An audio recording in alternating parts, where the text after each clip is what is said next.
Hello, everybody from all over the world. I'm very happy to be with you again and for you to be with me again. Thank you very much for my subscribers and for all of you who is going to subscribe one day, maybe today, after this special episode I made for you. I'm going to meet you with very interesting people. This is extraordinary people with extraordinary experiences. So we're going to talk about telepathy. We're going to talk about the human conscious. We're going to talk about blindfolder abilities, or you can say also remote viewing if you want. Also, we're going to talk a little bit about the paranormal, the presence from another world, the presence from another dimension, who knows? But many people in this planet, they have that experiences. Sometimes they call them poltergeists. I would like to welcome you again and to be my guest in UFO Disclosure Bulgaria.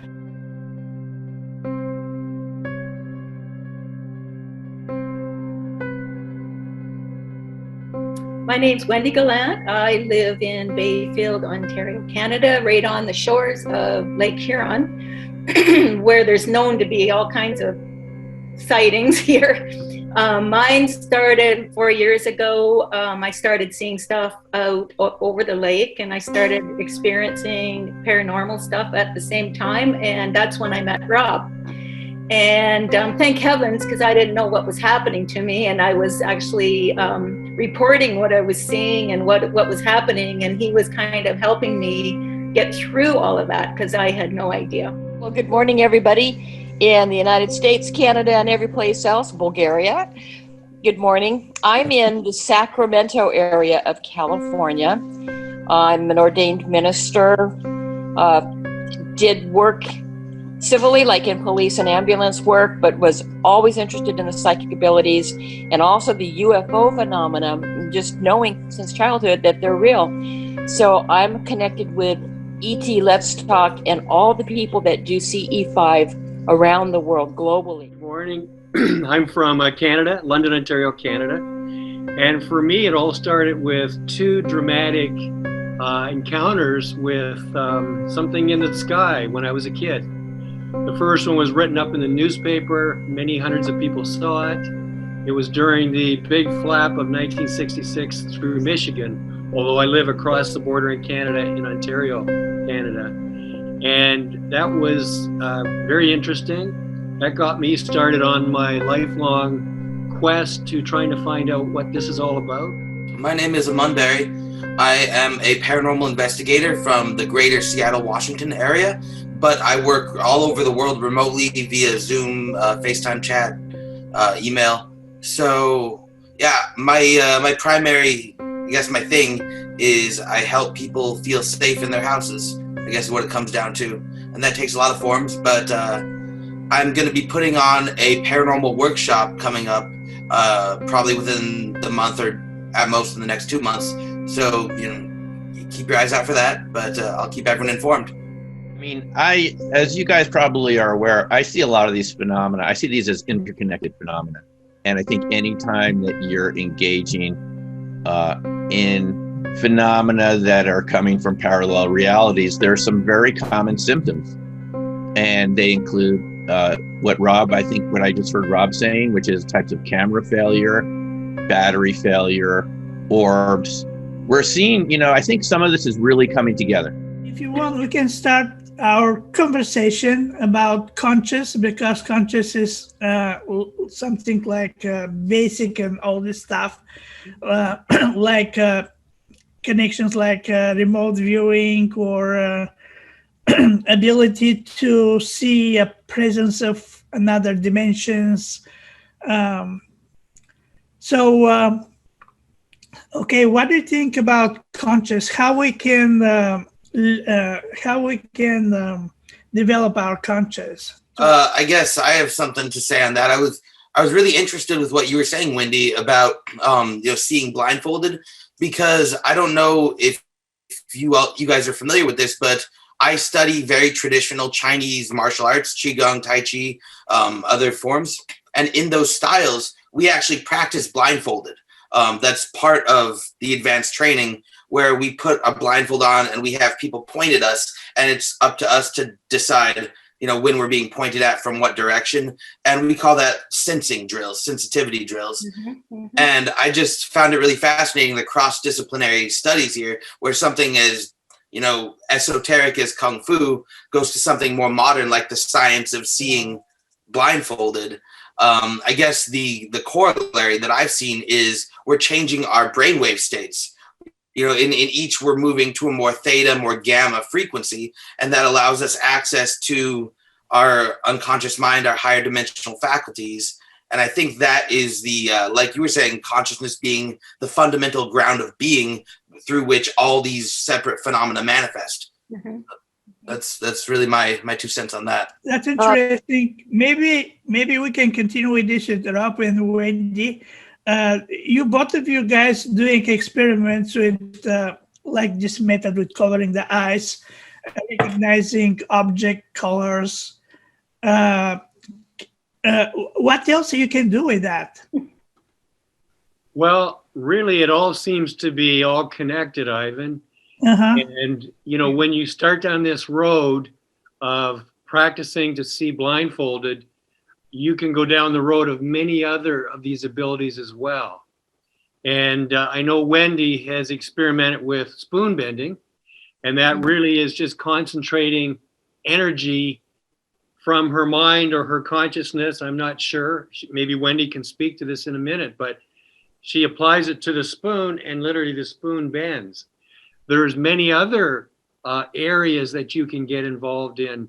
I've seen, different videos on the internet. We've watched documentaries that you can only purchase, where very special things are being done. I've never seen levitation, but I imagine it's all part of this. There's telekinesis, where you can affect material objects. And I know, Kat, you can speak to a lot of these things, but I believe that this is all connected. And once you start down the road, you can go down many different other branches. And it really depends on which one or ones that you want to have mastery over. But whichever disciplines you choose, it will require a lot of practice and self-discipline, research, and just diligence and time. That was well said. I also believe everything is connected in consciousness, and whatever you focus your awareness on seems to present more information for you. I've even noticed that when searching on the internet, if I'm just thinking about something, suddenly it's there. But I think it's also amazing from a spiritual side. Isn't it interesting how we all ended up at the right place at the right time to learn these things and share them with others and to have these relationships with each other? And I think it's been truly amazing. And I don't know if that means we've been led to be here to do this, or if it's some sort of maybe an agreement that you make before you're born. I do believe in dying and coming back over and over again until maybe you get it right. So maybe this is some sort of a contract where we can all work together, or we've worked together in other lives. But any practice, like even remote viewing, I noticed as soon as I started doing that it opened it up to more things like lucid dreaming, travel, getting weird messages in the middle of the night. And only a couple of times, but when you get those auditory messages, it's a little shocking to hear your name called and something being said, because you immediately think it's your imagination, right? Well, exactly. And I can say, for example, when Wendy and I first started practicing together to learn this ability, it really just started with trying to see colors in front of you. Like Wendy would have her blindfold on like that, and I would hold up the colors, various different colors one at a time, and she would start to see a haze or a flash or a jagged line or dots. And I remember the one day she was having a little trouble, and then all of a sudden she said, "Oh, my vision has gone into the other room. And I thought she was joking. And so I was joking too. And I said, well, let's go into the other room then. And I went into the other room myself and closed the door. And I was holding up the cards, and Wendy got all the colors. So it's like, this is a separate part of you that can travel. It is your consciousness. Is it your soul, in fact? I don't know. I have no idea. But it seems to be this consciousness, which is part of you. As Kat says, we have our physical body and our brain, affectionately known as a meat sack, I guess, Kat, right? But we have this consciousness, which can be inside our body, it can be outside our body.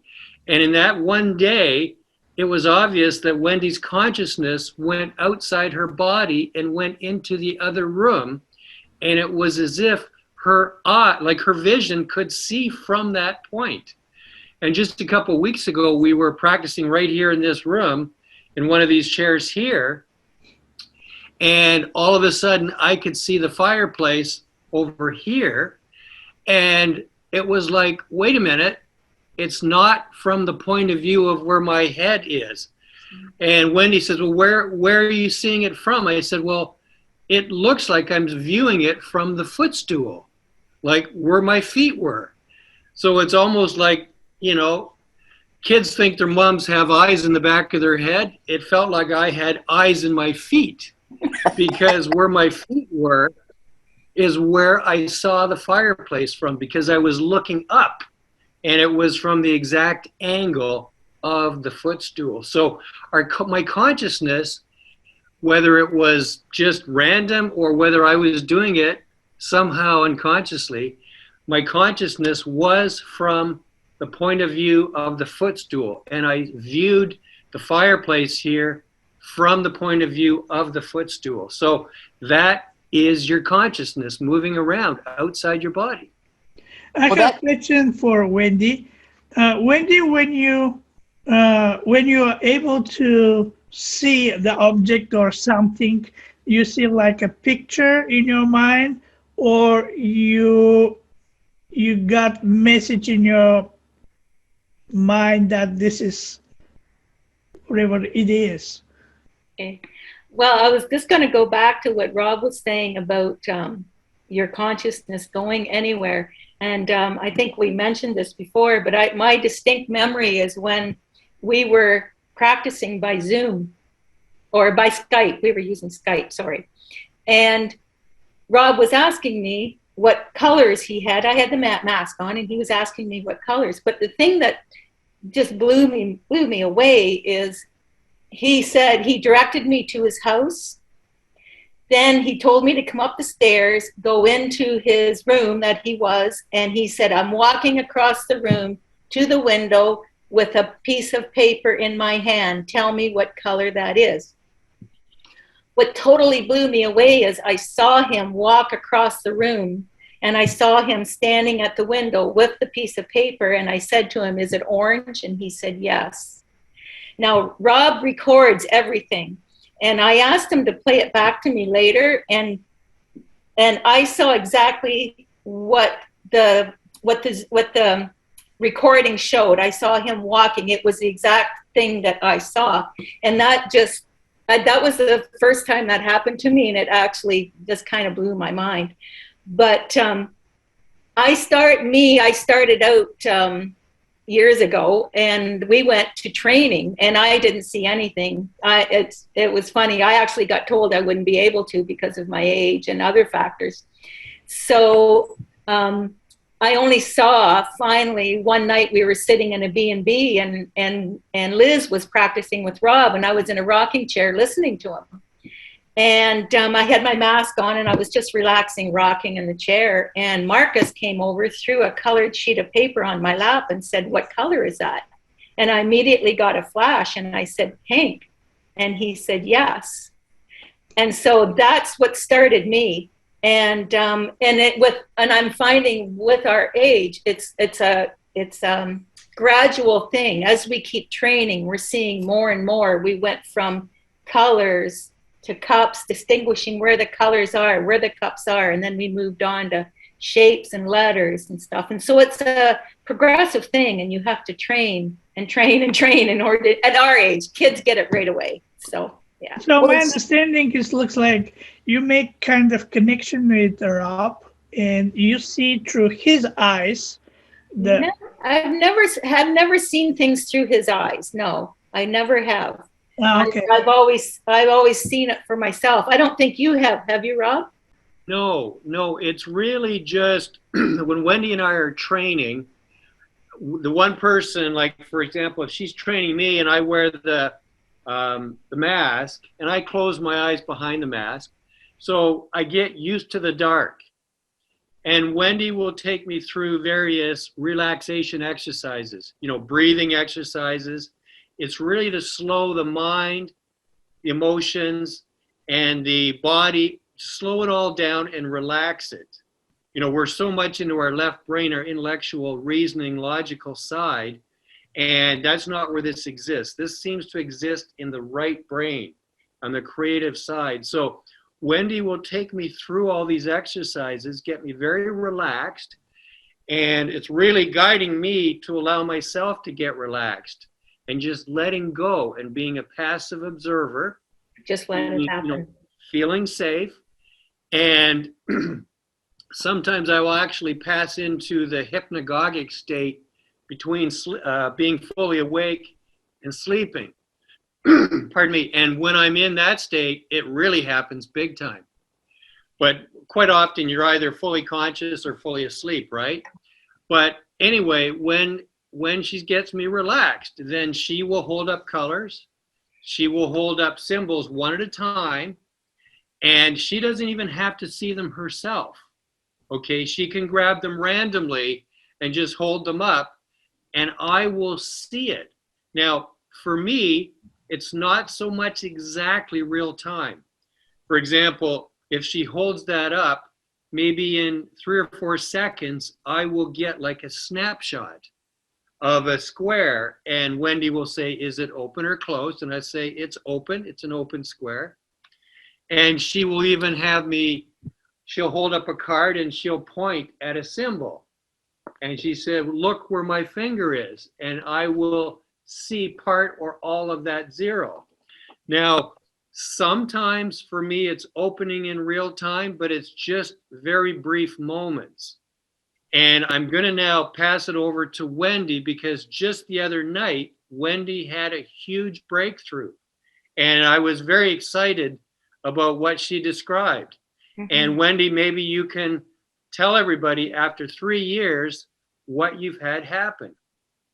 I think Kat's got her hand up though. Kat? Yeah, she has a, yeah. I see your hand. I've been flashing it up and down, trying to get a word in edgewise. Can one of you hold up your mask and turn it sideways so people can see just how thick that is? Look at that. There is no way that you could see around that. Now, I've followed you guys for a long time now, since you started. And Wendy, in the very beginning, would also put bandages over her eyes and then put the mask on, which wasn't really necessary, but I thought it was interesting. Well, and yeah, a lot of people don't believe it. They think you're looking through the mask, so that's why I did that. Yeah, or underneath. Exactly. And that's what I thought that was really interesting, because I was thinking, well, maybe you're looking out the bottom. And then when you were forced to do it from separate homes because of COVID, then it became clear that there's no way you could be peeking or get a hint out of that. So it was interesting. You were most successful when you were completely blinded and in the dark. Mm-hmm. Yeah. And especially that was actually a really funny situation, because I couldn't. My goal was to see with the bandages and the mask, and so this is going to be funny. But I was cleaning my house, and as I'm cleaning, my mind's always working, and my mind went, "Well, you have your eyes closed behind the mask, so why can't you see with the ice patches?" And it was just like a huge light bulb. So I walked in, sat down, put the patches on, put the mask on and everything, and tried it, and boom, it was there. So I'm thinking I just had to tell my brain that I had to tell myself that it was possible. I think the most interesting and relevant thing that I could bring to the table at this point is to kind of dovetail off what Robert and Wendy were talking about, how when Robert was talking about how his consciousness was existing non-locally of his body existing. And I had a quick question for you, Robert, about that. Did you have 360-degree vision, or was your vision, how did you perceive sight? Yeah, now people can have 360-degree vision. I haven't experienced that yet. But they say as you work with it and believe that you can have that, it will gradually open in a 360-degree way. I just saw like an image, like a snapshot, like a rectangle, you know, like just what I see with my normal vision, that kind of a frame.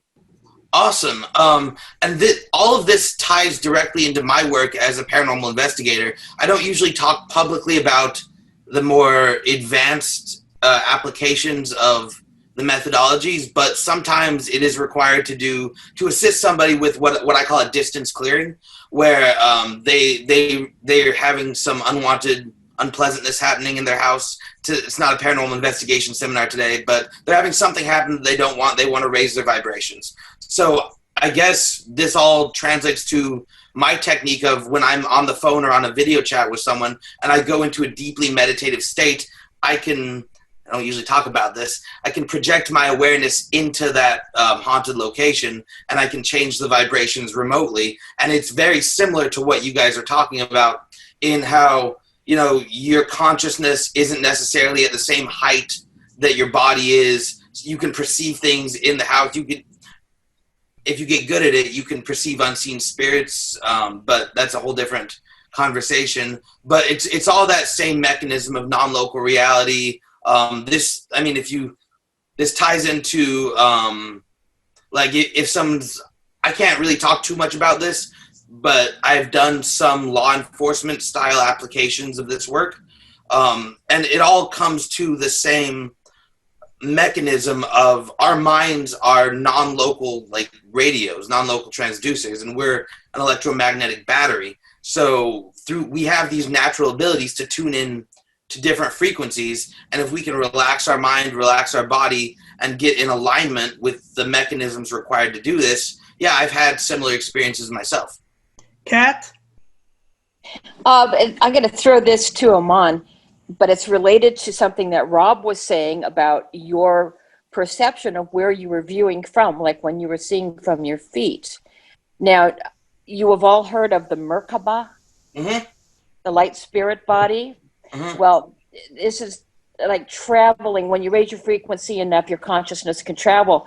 So I'm wondering, because of the studies with SRI, Stanford Research Institute, where they would remote view objects in other rooms. Well, they had a camera set up there, and they were capturing photons, light particles left in the room where they never were physically in there, but it left a trail that somebody had entered and left. So when I think about the Merkabah, your consciousness, do you think that's what those orbs are that people capture in their films, like on your paranormal research? And I've captured quite a few myself on camera. That's a really great perspective. I think the best way to answer that would be sometimes. In some of the orbs that I've captured, in some of the phenomena I've experienced, or even in my, dabbling in the field of CE5, I would honestly say I've seen more Merkabah-style phenomena, like classic, the two triangles rotating is the traditional depiction of a Merkabah.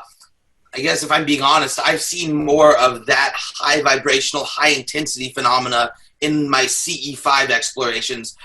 You do get colored orbs in paranormal, but oftentimes the entities that I deal with as someone who helps beings move on, whatever that looks like, a lot of times my demographic, if you will, might be a bit confused, might be a bit, I guess, I don't want to use not non-judgmentally, but lower vibrational. So sometimes they can't attain those states required to fully charge the auric sphere and create that Merkabah effect. But yes, I've seen it, I guess, both in the paranormal and more in CE5 would be my answer to that. So, Simeon, we were just talking about orbs and remote viewing and wondering if maybe what we're seeing might be other dimensions. And that's something that you've talked about in your blogs. Do you have some thoughts on that? Yeah, I mean, as you guys probably are aware, I see a lot of these phenomena. I see these as interconnected phenomena. And I think anytime that you're engaging in phenomena that are coming from parallel realities, there are some very common symptoms. And they include what I just heard Rob saying, which is types of camera failure, battery failure, orbs. We're seeing, I think some of this is really coming together. I don't claim to be an expert in all of this. I'm just doing my best, like the rest of you, to put it all together.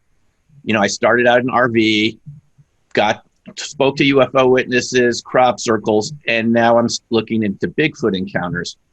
The same sort of things happen around Bigfoot encounters: camera failure, battery failure, orbs, people losing time. And I think we're seeing some really common patterns here with all these phenomena. And you don't have to agree with me, but I see these as multidimensional sorts of phenomena. RV being like one of the lightest ways you can get involved with it, one of the kind of safe ways to get involved. Just sitting at your desk with a piece of paper. But even with that phenomena, you get orbs. Way back in Farsight, we had a guy there.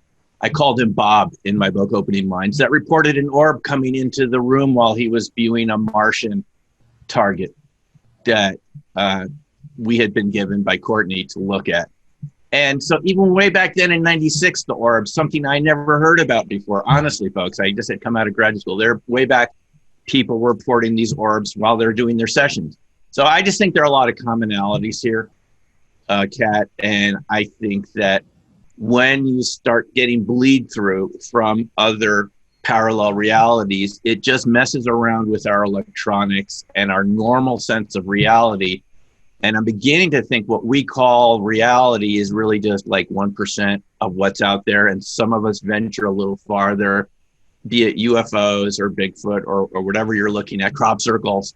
As soon as you get that interdimensional bleed through, it starts warping things in a way, and other things happen that we're not used to, including the orbs and all these other kind of phenomena. That's my take.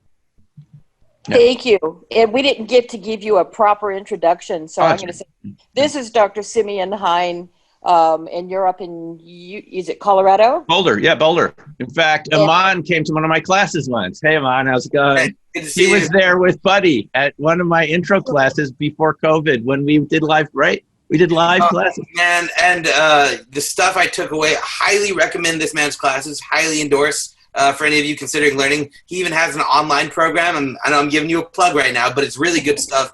And I was just thinking, this is kind of a surreal moment for me, because I remember studying your early RV view videos on YouTube like 10 years ago when we were both significantly younger. And now, honestly, I'm in the same room with one of my heroes in the field. So this is just a cool moment for me. Oh, thank you, Aman. Yeah, no, it was great. Aman was there and we had a great time in the class. So it's great to see you again. Yeah. Fun stuff. So are you guys open up for having classes again, or does it all have to be remote right now still? I'm doing them remotely. I have one scheduled for next weekend, just like a Zoom class, Saturday, Sunday. But I haven't. I'm sorry. Ivan had asked a really good question. He has people in Bulgaria that would love to take these courses. Yeah. Now, I don't know what kind of a language problem there might be. Yeah. So for those who want to learn coordinate remote viewing or remote sensing, whatever you want to call it, how would you tell them to learn? Because I don't know what the resources they have in Bulgaria. We would have to have Yvonne there to translate, I think. We would have to set the class up. I'm open to doing this if you want to do this, Yvonne, and you'd be there to translate. Yeah, I actually, last night I talked with Kat about this, and I said, what about if we have Zoom thing with someone and people getting just basic information about the remote viewing, and then give them a time to practice. They got like basic stuff, and I can translate live during this lesson, and then for example, after 1 week we can do again with them, and if they have any questions, they can ask directly the